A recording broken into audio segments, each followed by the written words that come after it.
Hi, and welcome to the ODO Power Brokers series. My name is Robert Gorby, the Chief Commercial Officer with ODO. Delighted to say that I'm joined by Stuart Meikle from my Big Green Fleet. Hi, Stuart. Welcome to the series. Hi, good morning. Stuart, let's start by telling us a little bit about how my Big Green Fleet have transformed their fleet management proposition over recent months. We're a vehicle leasing and supplier of commercial vehicles, and our kind of proposition changed massively over the last sort of 12 months, where primarily we were doing more sort of on the consumer market and leasing rather than the commercial market, and realizing by moving into the commercial market, we needed to offer more than just the supply of vehicles. So from that point of view, our customers we identified that needed a complete solution. So they needed one supplier who could be accountable for all the products and services. So off the back of spending time with commercial clients and dealing with them, they wanted somebody that they could pick the phone up and be accountable for any issues that they had. So that's when we started working with ODO. We looked at vehicle tracking solutions and we brought on servicing as well. And it's just having these products for the client has made a massive difference for us. And how would you say that's benefited your customers? What are the sort of things that they're telling you that have benefited them? So to quantify for the customer, I think the biggest challenge is not the customer not being aware of what's happening within their business. And outside of, we identified with a lot of commercial clients with fleets from 10 vehicles up to 250 vehicles, that the challenge within it is that the expense associated with running fleet within a business, secondary to wages, is the biggest expense that a company would have. Right. And what we found is that the company then weren't able to truly identify all associated costs within the business. So from that, by having a sort of fleet management product and service, then their finance departments as such could be more granular in the fact of being able to look at associated costs. And what we always say to people, if it's something that's measurable, you can then make changes and improve efficiencies. So from that point of view, I'll just give you a very brief example. Yeah. We went to a company where they had 20 project managers from a construction company who had hybrid vehicles, and we just looked at quick efficiencies, and we noticed that the 20 project managers who had hybrid vehicles for cheaper benefit in kind or lower CO2 emissions, none of them were using the plug-in part of the hybrid. So right. Their actual miles per gallon was considerably more than what they should be. So the costs were rocketing. And it was just on those 20 vehicles alone, the additional costs were about £100 per month per vehicle. Wow. So it's massive to the companies. Yeah, so real kind of cost-saving benefit through the transparency and visibility of the entire fleet. And what sort of role has ODO played in the transformation of your proposition? ODO's played a massive part. I think that the biggest challenge for a lot of companies, our SME market that we deal with, as I said, from the 10 to 250 vehicles, a lot of the businesses don't have dedicated fleet managers. They'll have an FD, an operations manager, an office manager that looks after vehicles. And predominantly, these businesses would tend to operate their fleet over spreadsheets, use Excel. They might do vehicle inspections, but over spreadsheets and things like that. And it was very time consuming, doing mileage reports, things like that.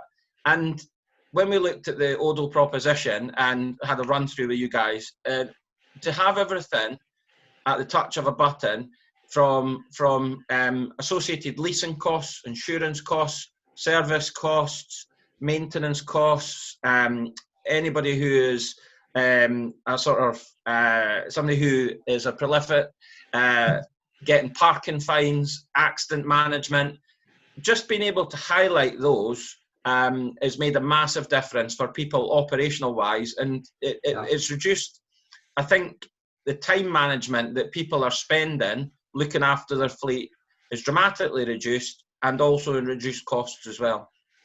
That's brilliant. So a real cost saving, which particularly in this day and age, in the current climate, is pretty critical to businesses. Yeah, and I think that as both time and cost is critical for business now. Yeah. Sure. What do you see as the key trends in the industry that other brokers need to be aware of and adapt to? What are the kind of main things that are impacting your business? I think, and especially in today's market, I think it's the way the trends are going is that people are looking for that level of expertise and sort of specialism from their supplier. I think the way in which I put it across to the people within our organisation is you have to be seen as that expert in the market, and people are now looking, what I always say is, for a fleet partner rather than a supplier. And we have a lot of our clients who will phone us up and they know that they can have a chat with us, and it's nothing to do with sales or anything like that. They can actually have that chat with us about their fleet. And we are now getting to understand people's businesses.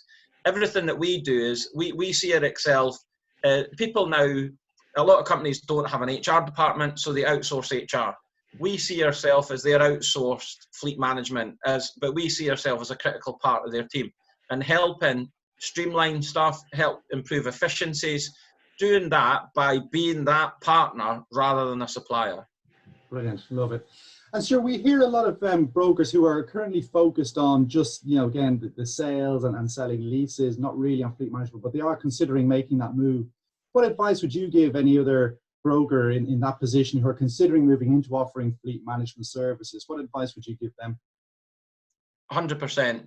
Look at fleet management as a proposition for your business, because it'll give you that I would say one of the biggest thing it does is give you an opening into providing a support level that other companies don't do. And then in the case of the way the markets are at the moment with COVID, with things like that, people are now looking at their policies, procedures, things like that. And we are seeing, it's like something that ODO highlighted with regards to, I know in the UK, BVRLA, for example, announced that they reckon there's 14 million cars in the UK that are getting used for grey fleet. Right, so yeah. That's a massive amount of vehicles getting used for business purposes, of which I reckon you'll be lucky if 1 in 5 and 1 in 6 are probably following correct procedures, whether it's be from checking their vehicles roadworthy, whether they've got the right insurance documents, whether the people are right to use it for company policy. And they don't realise that the companies have that responsibility with regards to these vehicles. But just from a sales point of view, what it does is it opens doors that just by doing sales wouldn't. Because if you phone up a company and say, I'd just like to talk to you about your vehicle policies and who's the best person to speak to with your procedures and policies, it's not a direct sales call. You're there almost on an advisory basis. And we've found from speaking to companies about fleet management, about the support network, then the vehicle sales will follow automatically. Yeah. That having that support level, you'll naturally then they'll come to you and go, oh, well, can you sort me out a vehicle? They don't even go to market anymore, because they see us as that one stop. That a company that can do the solution. And I think during lockdown, we've seen it even more, where one of them, I'll not mention names, one of the main funders' customer service number is still not open. And they're one of the biggest funders in the UK. Their customer service number is still not open after 3 months, and they're only taking email correspondence. We've been there since day one of lockdown, helping individual clients, helping corporate clients, giving them that solution. And we're seeing, I think, that the change through all of this, the pandemic or whatever, people are realising that they're going back local. They want to speak to that local business to get that support.